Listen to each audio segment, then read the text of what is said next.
This is Access Tech Live, a CES special with Scott and Marc Aflalo. The latest in tech and accessibility. Follow us now and get involved at Access Tech Live. To a very special edition of Access Tech Live, and a very happy new year to you as well if you're joining us for the first time in 2024. It is great to be here. I am Scott. I have Marc Aflalo by my side as he is every week. Hello, happy new year to you, Marc. Oh, thank you. Happy New Year to you as well. Super excited to be here on a Wednesday, Stephen. This is just a little bit peculiar, but we're going to go with it. Oh, it's fantastic. I am so excited about this because we are here 2 days this week for two special hour-long specials, as they are, all about CES in Las Vegas, where, frankly, every technology show that's worth its salt should be.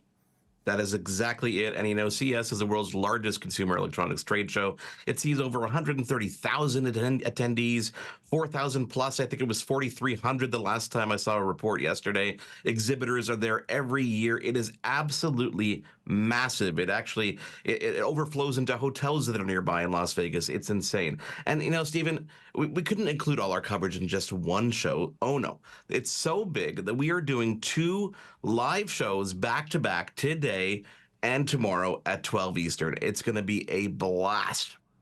Yeah, and of course, we can't even cram it all into that, can we? I mean, we're going to have lots of highlights to share over the weeks to come. Yeah, this is a conversation that really goes on for months, quite honestly, if not years. Sometimes we see technology emerge today, and we wonder when it's going to actually hit consumer hands. But, you know, Stephen, you and I aren't physically in Las Vegas, if you haven't noticed that quite just yet. We are in our studios, you in Glasgow, me in Montreal, but we do have a small team on site and standing by. Tim is there, as is Dave, and they've got an amazing lineup of guests ready and standing by to talk to us all about assistive tech trends. Absolutely. And we're going to dive right in and bring you straight to the CES show floor where Kerri Haresign, the Senior Director of Technology and Standards at the Consumer Technology Association, the company that puts CES together every year, is standing by. Kerri, thank you for joining us on Access Tech Live. Good morning. I'm so happy to be here. Kerri, 130,000 attendees, 4,000 plus exhibitors, representatives from almost every country in the world. Those are incredible numbers. And for the benefit of our audience, maybe you could tell us what CES is all about and what you attribute to its success every year. Yeah, and we can't forget 2.5 million net square feet because that number is just absolutely staggering. I'm pretty sure you couldn't even walk the whole, I will tell you, whole show floor if you wanted to do that. But we are just so excited because this is tech. This is tech. This is the globe coming together. I love, well, I wish you guys were here with us in Las Vegas. It's kind of amazing that we're able to connect in this way all over the globe. And really what we're seeing here at the show is just energy and excitement. The show floor is just about to open here behind me, so you might start to see some of that amazing traffic. And we're seeing just incredible themes here this year around AI, digital health, accessibility, and you know, we're talking about accessibility, and I think just the way that technology can do things for good is a prevalent theme here at the show. And Kerri, that's why we exist. You know, that's why this show exists, to talk about those things and give them a little bit of a spotlight. Now, as you mentioned, we talk about a lot, accessibility.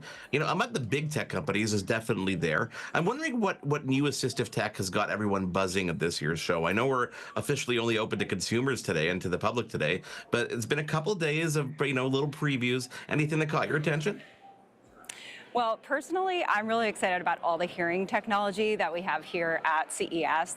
For those that may be unaware, over-the-counter hearing aids is a brand new category here in the U.S., and we saw our first FDA-cleared devices here at the show last year, and now hearing health is everywhere. And it's been amazing to talk to advocates, to technology companies, just thinking about how we can think about our hearing as a part of our whole health and the ways that technology is really improving the experience, not just for those who have, you know, severe hearing loss, but really for all of us, because I hate to say it, but we all are getting older, as hard as that might be to accept, and that has a strong impact on our hearing and our health overall.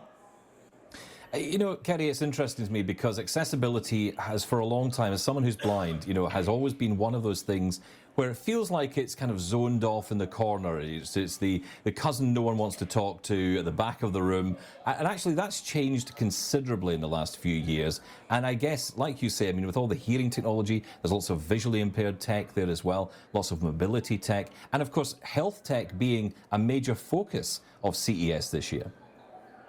Absolutely. Health tech is growing in leaps and bounds here at CTA, at CES, and we have an entire digital health summit here at the show this year, where we're really able to bring together advocates from the accessibility community, technology companies, practitioners, the folks that actually help us from day to day to talk about what else can tech do and how we can be inclusive in our design to leverage all of this amazing technology for all of those who need it. And of course, AI is underpinning all of that conversation.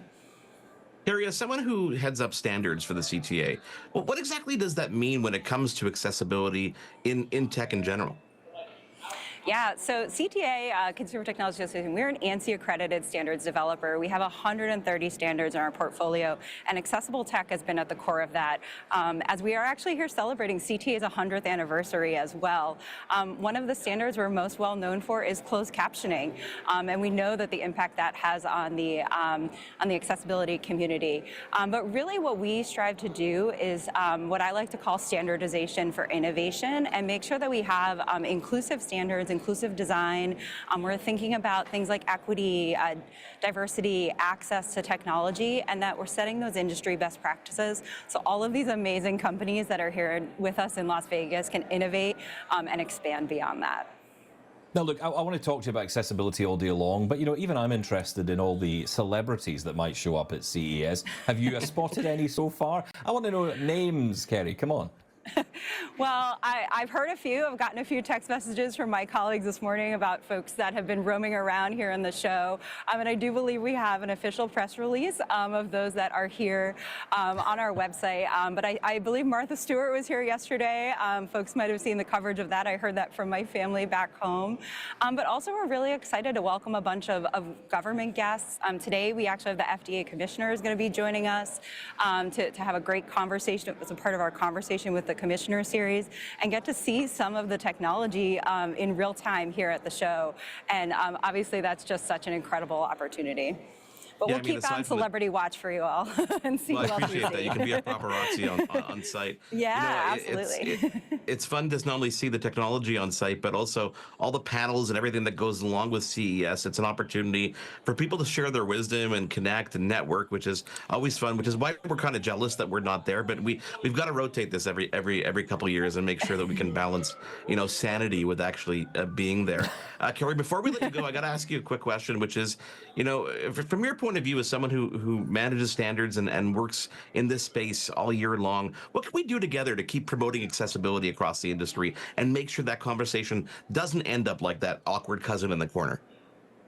Oh, absolutely. That's such a great question. And I think it's really, as you mentioned, the networking and connections that we do here at CES, but that CTA, the Consumer Technology Association, does year-round. One of the biggest things about getting folks together is you really get folks with diverse perspectives. And I think once we start listening to each other and hearing about the various needs, then it really kind of goes to integrating into the products. And again, I think AI is going to be an absolutely amazing and integral tool for really broader inclusive design moving forward.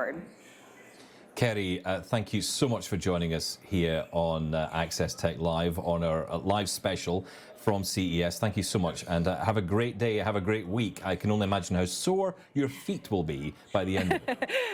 Well, thank you so much for having me. It's an absolute pleasure, and we hope to see you at CES 2025, and maybe we can do this again together in person. Yeah. Thanks, Kerri. And hopefully we'll talk again before then as well.